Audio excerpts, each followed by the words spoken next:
Cinema शौकीन सबका स्वागत करता है। आज हम बात करने वाले हैं मंकी मैन के बारे में। ये कहानी है एक बच्चे की जिसके आंखों के सामने बचपन में ही उसकी माँ को मार दिया जाता है, वो भी उसका बलात्कार करने के बाद। वो इस पूरे मंजर को अपनी आंखों से देखता है। तब से उसकी जिंदगी का सिर्फ एक ही मकसद है कि वो अपनी माँ का बदला ले। कहानी की शुरुआत होती है और हम एक आदमी को देखते हैं जिसका नाम है किड। किड एक तस्वीर को देख रहा है जिसमें हनुमान जी है। फिर उसे अपने बचपन की याद आती है। हम किड के बचपन को देखते हैं जब वो अपनी माँ के साथ होता है। किड की माँ का नाम है नीला। नीला उसे हनुमान जी की कहानियां सुनाती है कि कैसे हनुमान जी जंगल में घूम रहे थे जब उन्हें भूख लगी थी और सारे पेड़ों से वो फलों को तोड़ तोड़ के खा रहे थे। तभी उनकी नजर पड़ी एक पीले रंग के फल पे। उन्हें लगा कि ये आम है। वो उसकी तरफ आगे बढ़ने लगे। वो इस चीज को भूल गए कि ये कोई फल नहीं बल्कि सूरज है। वो सूरज की तरफ ऐसे ही आगे बढ़ते रहे और अंत में उन्होंने सूरज को निगल लिया। सूरज को निकलने के बाद अब चारों तरफ अंधेरा होने लगा। ये बात देवताओं को पसंद नहीं आई। सारे देवता एकत्रित हुए और उन्होंने हनुमान जी को सजा दी। उनसे उनकी सारी शक्तियों को छीन लिया गया। अब कहानी चली आती है वर्तमान समय में। हम किड को देखते हैं जो फाइट कर रहा है। उसके चेहरे पर एक मंकी मास्क लगा है। किड जिस फाइटर से लड़ रहा है वो बड़ी ही बेरहमी से मार रहा है उसे, लेकिन किड को देख करके ऐसा लग रहा है कि वो जानबूझ के मार खा रहा है। वो हमला नहीं करना चाहता है इस फाइटर पे। थोड़ी देर के बाद वो फाइटर मार के नीचे गिरा देता है किड को और किड हार जाता है फाइट को। तब हम देखते हैं इस फाइट क्लब के ओनर को जिसका नाम है टाइगर। टाइगर फाइट के विनर का नाम अनाउंस करता है। विनर का नाम है किंग कोबरा और नीचे से किड वापस जा रहा है। वापस आने के बाद किड अपने आप को साफ करने लगता है। उसके मुंह से खून आ रहा है। तभी उसे दोबारा अपने बचपन की झलकियां याद आती हैं जब किड गांव में रहता था और एक पुलिस वाले ने उसके पूरे गांव को जला दिया। ये मेमोरीज उसे परेशान कर रही है। तभी टाइगर आ जाता है यहाँ पे। वो एक बच्चे को डांटता है और उसे बताता है कि सफाई कैसे करनी है। फिर किड को आकर के उसके पैसे देता है। किड कहता है कि तुम्हें मेरे पैसों को बढ़ाना पड़ेगा, इतने पैसों से मेरा कुछ नहीं होने वाला। टाइगर कहता है कि अगर तुम्हें ज्यादा पैसे चाहिए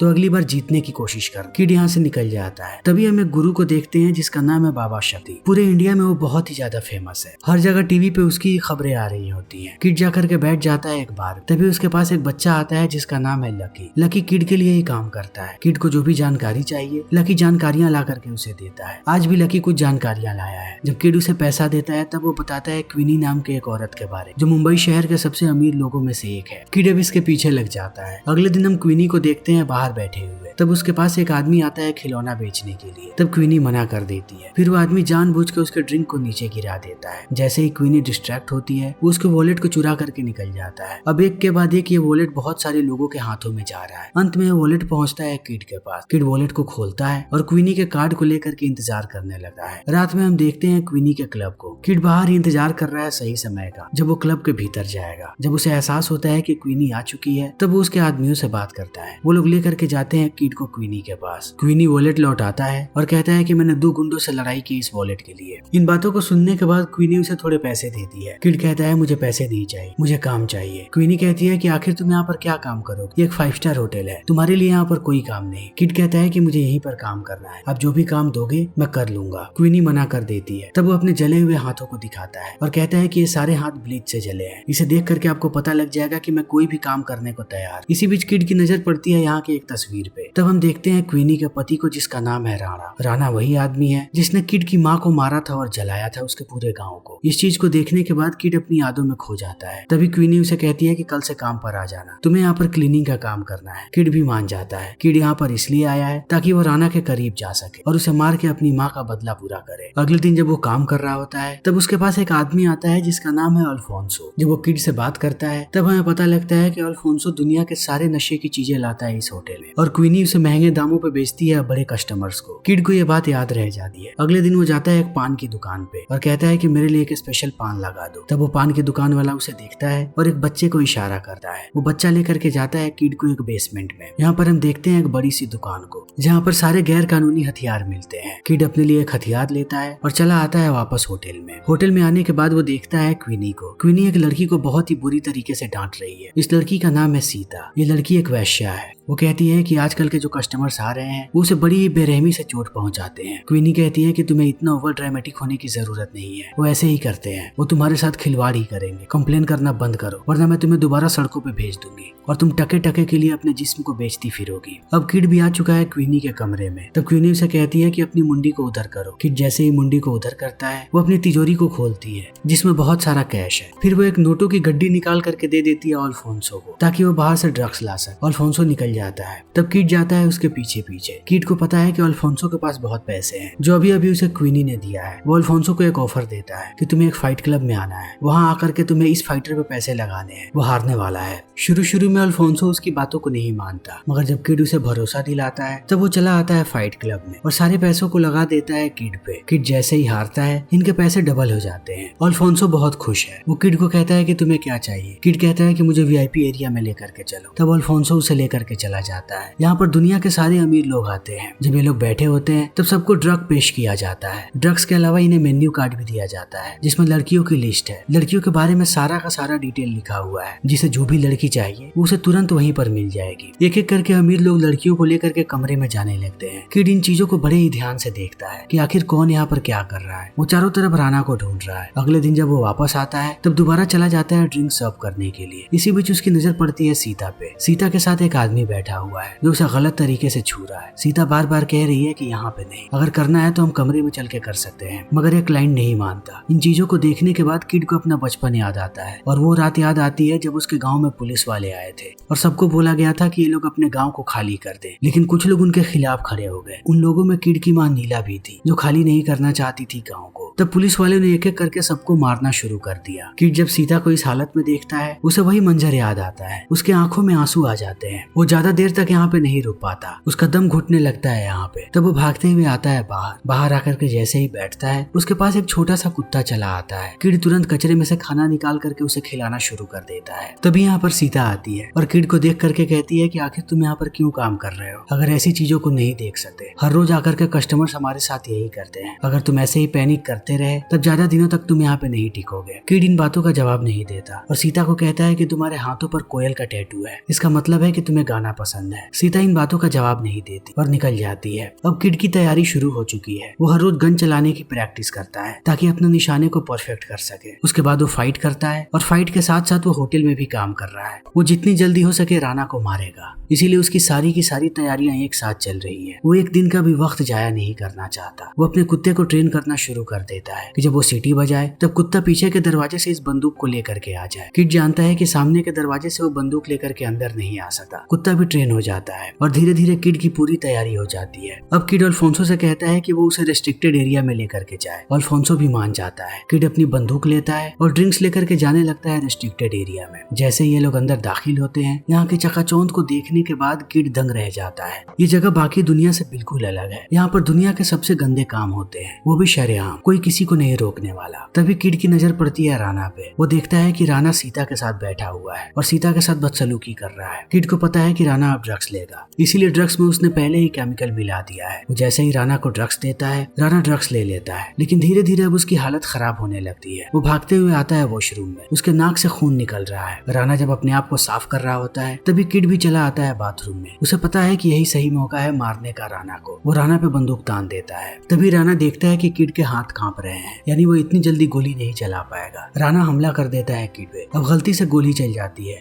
बंदूक नीचे गिर चुका है, चारों तरफ भगदड़ मच चुकी है। राना और किड लड़ रहे हैं। किड अपनी पूरी ताकत लगाता है ताकि वो राना को मार दे, लेकिन राना कोई कमजोर आदमी नहीं है। वो भी टूट पड़ता है किड पे। ये दोनों बहुत देर तक ऐसे ही लड़ते रहते हैं। दोनों की कोशिश होती है कि वो बंदूक को उठाए और दूसरे का काम तमाम कर दे, लेकिन एक हमेशा ही दूसरे को रोक देता है। कोई भी बंदूक को नहीं उठा पाता। तब राना अपनी चाल चलता है। वो अपने पैर से चाकू निकालता है और उसे घुसा देता है किड के पैर में। तब किड की हालत खराब होने लगती है। फिर भी वो राना को बेहोश करके भागना शुरू कर देता है। अब पूरे होटल की सिक्योरिटी लगी हुई है पीछे किड के। किड भाग रहा है और वो लोग उसका पीछा कर रहे हैं, लेकिन एक के बाद एक किड अपनी चालाकियां दिखाते रहता है। वो सबको चकमा देने के बाद आता है नीचे पार्किंग में। पार्किंग में उसे अल्फोंसो मिल जाता है। अल्फोंसो के पास एक मॉडिफाइड ऑटो है। किड उसमें बैठता है और अल्फोंसो को लेकर के भागना शुरू कर देता है, मगर राना के सारे लोग उसका पीछा कर रहे हैं। जैसे ये लोग मेन रोड पे आते हैं, पुलिस वालों को भी ये बात पता लग जाती है। पूरी की पूरी पुलिस फोर्स लगी हुई है अब किड के पीछे। थोड़ी देर के बाद यहाँ पर हेलीकॉप्टर भी आ जाता है ताकि किड उनकी नजरों से ओझल ना हो। किड पूरे शहर में भागता है। बहुत देर भागने के बाद उसके ऑटो का एक्सीडेंट होता है और ये लोग नीचे गिर जाते हैं। किड की हालत खराब है, मगर अल्फोंसो अभी भी ठीक है। वो किड से माफी मांगता है और यहाँ से भाग जाता है। तब पुलिस वाले आकर के पकड़ लेते हैं किड को। किड को थोड़ी देर के बाद जब होश आता है तो वो देखता है कि वो पुलिस की वैन में है। उसे पता है कि पुलिस वाले अगर उसे पुलिस स्टेशन लेके गए तब राना उसे कभी भी जिंदा नहीं छोड़ेगा। किड हमला कर देता है सारे पुलिस वालों पे। यही उसके पास पास आखिरी मौका है जब वो यहाँ से भाग सकता है। वो ऐसे ही लड़ते रहता है पुलिस वालों से और थोड़ी देर के बाद कूद जाता है वैन से नीचे, लेकिन उसे पता है कि अभी भी पुलिस वाले उसके पीछे हैं। वो भागते रहता है। थोड़ी देर के बाद वो चला आता है वैश्यालय के भीतर, तो वैश्यालय के गार्ड भी उस पर टूट पड़ते हैं। किड को उनसे भी लड़ना पड़ता है अपनी जान बचाने के लिए। तब वो वहाँ से भाग के चला आता है झोपड़पट्टी में और झोपड़पट्टी के छतों पे भागते रहता है। अभी भी हेलीकॉप्टर से उसका पीछा किया जा रहा है और हम एक स्नाइपर को भी देखते हैं जो गोली चला रहा है बार बार किड पे। अंत में गोली आकर के लगती है किड के पेट में और वो गिर जाता है यहाँ के नाले में। ये नाला बहुत बड़ा है। किड अब नाले में ऐसे ही बहते जा रहा है। तभी दोबारा उसे अपने बचपन की झलकियां याद आती हैं। उसकी माँ उसे हमेशा ही नदी में लेकर के जाती थी और किड को हनुमान की कहानियां सुना करके कहती थी कि तुम भी उतने ही ज्यादा स्ट्रांग हो जितने कि हनुमान जी। वो उसके हाथों की रेखाओं को देख करके कहती थी कि यही रेखाएं बताती हैं कि तुम जीवन में क्या करना चाहते हो। तुम जो भी करना चाहोगे वो तुम्हें मिलेगा। इसी बीच जब किड की दोबारा आंख खुलती है और वो देखता है कि उसे बहुत सारे लोगों ने घेर रखा है। वो उसके जख्मों का उपचार कर रहे हैं। वो लोग किड को शांत रहने के लिए कहते हैं। ये सारे हिजड़े हैं जिनकी एक अलग ही टोली है। वो किड को शांत करवाते हैं और किड बेहोश हो जाता है। थोड़े समय के बाद जब उसकी आंख खुलती है तब वो देखता है कि उसके जख्मों का उपचार हो चुका है और उसके सामने एक किन्नर बैठा है जिसका नाम है अल्फा। किड कहता है कि मुझे यहाँ से जाना है। अल्फा कहता है कि मुझे पता है सारे पुलिस वाले तुम्हारे पीछे लगे हुए हैं। तुम अभी ठीक भी नहीं हो। अगर तुम बाहर गए तब वो तुम्हें कभी भी जिंदा नहीं छोड़ेंगे। थोड़े समय के लिए और यहाँ पर रुक जाओ। यहाँ पर कोई भी नहीं आता। हमसे सारे लोग दूर रहते हैं। किड भी इन बातों को समझता है। वो भी यहीं पे रुक जाता है। दूसरी तरफ हम बाबा शक्ति को देखते हैं। दिन प्रतिदिन उसके भक्त बढ़ते जा रहे हैं। राणा मिलने आता है बाबा शक्ति से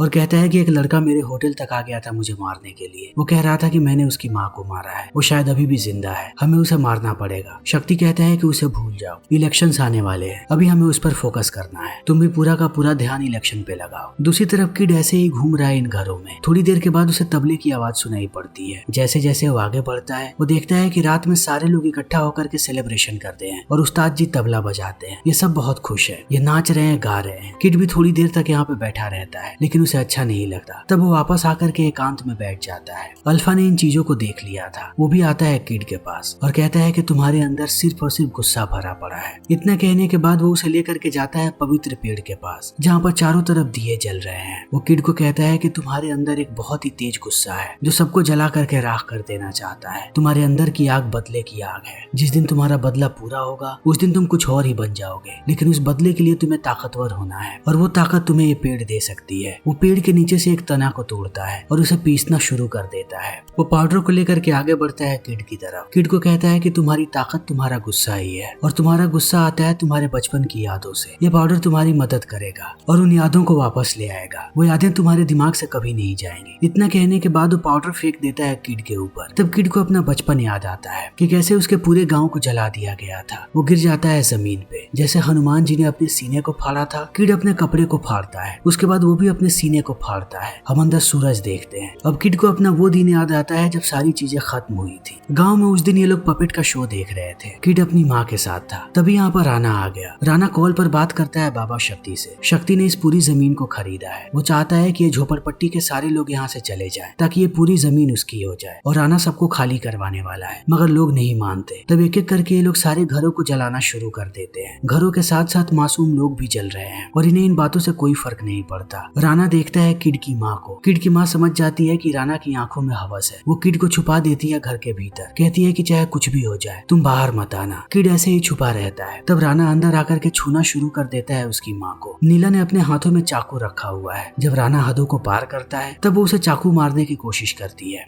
अब राणा और भी ज्यादा गुस्से में है। वो नीला के कपड़े फाड़ता है और उसकी इज्जत लूट लेता है किड के सामने ही। किड ऐसे ही रोते रहता है। अंत में राणा अपने लोगों को कहता है कि इसे जला दो। वो लोग उसकी माँ को जिंदा ही जला देते हैं। उनके जाने के बाद किड आता है नीचे और आग बुझाने की कोशिश करने लगता है, लेकिन अब ये पूरा का पूरा गाँव जल रहा है। अपनी माँ को बचाने की कोशिश में उसके हाथ जल जाते हैं, मगर वो अपनी माँ को नहीं बचा पाता। कहानी चली आती है वर्तमान समय में। अल्फा देखता है किड के हाथों को। कहता है कि ये दर्द ही तुम्हारी ताकत है। इन्हें कभी मत भूलना। अपने आप को और ताकतवर बनाओ और लड़ो इस सिस्टम से। दूसरी तरफ हम बाबा शक्ति को देखते हैं योगा करते हुए। अब किड आता है अपने फाइटिंग की प्रैक्टिस करने के लिए। सबसे पहले वो पंचिंग बैग पे एक पंच मारता है और एक के बाद एक पंचेस मारने लगता है, मगर उसे रिदम नहीं मिलता। इस चीज को देखने के बाद उस्ताद जी तबला बजाना शुरू कर देते हैं ताकि किड को रिदम मिले। किड अब रिदम पे प्रैक्टिस करना शुरू कर देता है। धीरे धीरे चारों तरफ लोग भर जाते हैं और सब तालियां बजाते हैं किड के लिए। किड अब ऐसे ही निरंतर प्रैक्टिस करता है। दूसरी तरफ बाबा शक्ति ने पूरे के पूरे देश में दंगे करवा दिए हैं ताकि मेजोरिटी और माइनॉरिटी अलग हो जाए और अंत में ऐसा ही होता है। भारत के लोग दो हिस्सों में बट जाते हैं। बाबा शक्ति यही चाहता था ताकि इससे उसे इलेक्शन में फायदा हो। दूसरी तरफ किड की प्रैक्टिस चल रही है। दिन प्रतिदिन वो अपने आप को ताकतवर बनाते जा रहा है। वो हर तरीके की एक्सरसाइजेस करता है और हर तरीके की फाइटिंग टेक्निक्स को सीखता है। जब भी उस्ताद जी तबला बजाते हैं तब किड पहले थक जाया करता है और उस्ताद जी का तबला बजते रहता है। लेकिन समय के साथ वो दिन आता है जब उस्ताद जी थक जाते हैं और किड में अभी भी ताकत बची है। उस्ताद जी कहते हैं कि अब तुम तैयार हो। किड भी तैयार होने लगता है राणा को मारने के लिए। तभी उसे पता लगता है कि यहाँ पर गवर्नमेंट का नोटिस आया है और पुलिस वालों ने यहाँ के लोगों को बड़ी बेरहमी से पीटा है। उन्हें या तो यहाँ के टैक्सेस भरने पड़ेंगे या तो फिर इस जगह को खाली करना पड़ेगा। लेकिन ये पैसा बहुत ज्यादा है, इन लोगों के पास इतने पैसे नहीं है। किड इन सारी चीजों को सुनता है। वो अंदर जाता है और इनके दान पेटी में जितने भी पैसे थे सारे पैसों को लेकर के निकल जाता है। दूसरी तरफ हम अल्फोंसो को देखते हैं। उसे पोस्टर नजर आता है कि मंकी मैन फाइट करने वापस आ गया है, वो भी कोबरा के साथ। यानी कि किड अब फाइट करेगा पैसे कमाने के लिए ताकि वो उन सारे किन्नरों की मदद कर सके। यही हम लकी को देखते हैं। किड जितने पैसों को लेकर के आया था वो उन सारे पैसों को लगा देता है मंकी मैन पे। मंकी मैन का भाव बहुत ज्यादा है क्योंकि वो कभी भी नहीं जीतता था, हमेशा से कोबरा जीतते आया है। किसी ने भी मंकी मैन पे पैसे नहीं लगाए हैं। यानी कि अगर मंकी मैन जीता तो ये पैसे 10 गुना से भी ज्यादा हो जाएंगे। टाइगर बहुत खुश है मंकी मैन को देखने के बाद। वो भी पैसे लगाता है कोबरा पे। देखते ही देखते फाइट की शुरुआत हो जाती है। लेकिन इस बार अब मंकी मैन बदल चुका है। वो एक किक में काम तमाम कर देता है कोबरा का। इस चीज को देखने के बाद टाइगर दंग रह जाता है। वो कहता है कि इतनी जल्दी हम फाइट को खत्म नहीं कर सकते। सारे लोग आकर के कोबरा को उठाने की कोशिश करते हैं लेकिन कोबरा टस से मस्त नहीं होता। तब टाइगर एक और फाइटर को बुलाता है। लेकिन आज मंकी मैन के सामने कोई नहीं टिक सकता। वो उसे भी ढेर कर देता है। इस चीज को देखने के बाद सारे लोग उसका नाम चिल्लाते हैं और हनुमान जी से उसकी तुलना करते हैं कि उसकी शक्तियां हनुमान जी की तरह हैं। अल्फोंसो भी इन सारी चीजों को देख करके बहुत खुश होता है। लकी अब सारे पैसों को लेता है और दे देता है किड को। किड सारे पैसों को लटका देता है स्टैचू पे। तब किन्नरों को पैसे मिल जाते हैं। अंदर एक संदेश है कि समय आ चुका है याद करने का कि तुम लोग कौन हो। अल्फा इस संदेश को देखने के बाद समझ जाता है कि ये सारे पैसे किड ने दिए हैं। दूसरी तरफ हम शक्ति को देखते हैं जो क्वीनी के होटल में आने वाला है होली का त्योहार मनाने के लिए। पूरा शहर इस त्योहार को मनाने के लिए आगे बढ़ रहा है और किड ने भी इसी दिन को चुना है जब वो अपने बदले को पूरा करेगा। बाबा शक्ति चला आता है होटल के भीतर। क्वीनी सबको डांट रही है कि आज सारी चीजें परफेक्ट होनी चाहिए। बहुत सारे मेहमान आए हुए हैं। राणा की जिम्मेदारी है कि वो यहाँ की पूरी सिक्योरिटी को देखेगा। लेकिन अब किड भी तैयार है। वो चेहरे पर मंकी मैन का मास्क लगाता है और मेन डोर से अंदर आना शुरू कर देता है। सबसे पहले वो 2 गार्ड्स को ढेर करता है और घुस जाता है यहाँ के किचन। दूसरी तरफ हम देखते हैं कि किड अकेला नहीं है। उसके साथ साथ पूरी किन्नरों की सेना आई हुई है। किन्नरों की सेना टूट पड़ती है पार्किंग वाले गार्ड्स पर। उन्हें मार करके वो लोग भी ऊपर आ रहे हैं। किड एक एक करके किचन में सबको मारता है। उसके सर पे खून सवार है। जो भी उसके सामने आता है थोड़ी देर के बाद उसकी लाश नीचे पड़ी होती है। अब वो जाता है एलिवेटर की तरफ। उसके अंदर से भी बहुत सारे गार्ड्स बाहर आते हैं लेकिन किड उनसे भी लड़ रहा है। वो बाहर कुछ लोगों को मारता है और बचे हुए गार्ड से एलिवेटर के अंदर लड़ने लगता है। चाहे ये तादाद में ज्यादा हो लेकिन किड के सामने ये लोग टिक नहीं पाते। एक एक करके किड इन्हें भी मार देता है। अब हर तरफ की बत्तियां ब्लिंक हो रही हैं। राणा और बाकी लोगों को भी समझ में आ जाता है कि कुछ न कुछ तो गड़बड़ है। तभी किड गार्ड्स को मार करके आता है एलिवेटर से बाहर और पटाखे छोड़ने लगता है सारे लोगों पर। तब सब यहाँ से भागना शुरू कर देते हैं। थोड़ी देर के बाद बचे हुए गार्ड्स चले आते हैं। गार्ड्स की तादाद बहुत ज्यादा है लेकिन किड सबसे अकेला लड़ने को तैयार है। वो एक एक करके आते जाते हैं और वो एक एक करके उन्हें ढेर करते जाता है। वो उन्हें गाजर मूली की तरह काट देता है। तब ये लोग और गार्ड्स को बुलाते हैं। तब किड को एहसास होता है कि उसे चारों तरफ से लोगों ने घेर लिया है। अब कहीं वो अकेला इतने सारे लोगों से ना लड़ पाए। तभी हम देखते हैं कि किन्नरों की सेना यहाँ पर आ चुकी है। उन्हें देखने के बाद किड को समझ में आता है कि वो अकेला नहीं है। अब ये सारे लोग मिल करके एक एक करके सबको काटना शुरू कर देते हैं। देखते ही देखते यहाँ पर सैकड़ों लाशें बिछ जाती हैं। तब अल्फा किड को कहता है कि इन लोगों को मारने में अपना वक्त जाया मत करो, जा करके अपने असली दुश्मन को मारो। तब किड जाने लगता है। तभी हम क्वीनी को देखते हैं जो बंदूक लेकर के अंदर आ गई है। वो एक एक करके सारे किन्नरों को मार रही है और अब उसके निशाने पर किड है। मगर वो किड को मारती उससे पहले सीता एक ट्रे से मार देती है आकर के क्वीनी के सर पे और यहीं पर क्वीनी की मौत हो जाती है। किड सीता को देखता है और क्वीनी की उंगली काट करके जाने लगता है क्योंकि इसी उंगली की मदद से वो सीक्रेट रूम में दाखिल हो पाएगा जहाँ पर राणा है। ऊपर आते ही वो चला आता है सीक्रेट रूम में। राणा को लग रहा है कि पहले की तरह वो किड को एक बार फिर से पीटेगा लेकिन उसे पता नहीं कि किड अब क्या बन चुका है। जब ये दोनों लड़ना शुरू करते हैं राणा अपनी पूरी ताकत लगाता है मगर वो किड के सामने नहीं टिक पाता। किड पहले उसे घायल करता है, फिर उसे याद आता है कि इस आदमी ने कैसे उसकी माँ को जलाया था। तब वो अपना जूता निकालता है और जूते से तब तक राणा के सर पे मारता है जब तक उसके सर के चीथड़े नहीं उड़ जाते। फिर अंत में राणा की मौत हो जाती है। तब किड उठ के खड़ा होता है और उस समय को याद करता है जब उसने अपने पूरे गांव को अपनी आंखों के सामने जलते हुए देखा था और अपनी माँ को भी। उसे एहसास होता है कि सिर्फ राणा ने ये नहीं किया था, इसका दोषी बाबा शक्ति भी है। असली दोषी वही है और वह भी ऊपर है। किड ऊपर जाना शुरू कर देता है। बाबा शक्ति को पता लग गया था कि कोई तो आ रहा है उसे मारने के लिए। किड को देखने के बाद वो उसे अपनी बातों में उलझाना शुरू कर देता है। वो दुनिया का सारा ज्ञान देता है कि वो एक साधारण इंसान है, लेकिन लोगों ने उसे भगवान बना दिया। तब उसे भी भरोसा होने लगा कि वो भगवान है।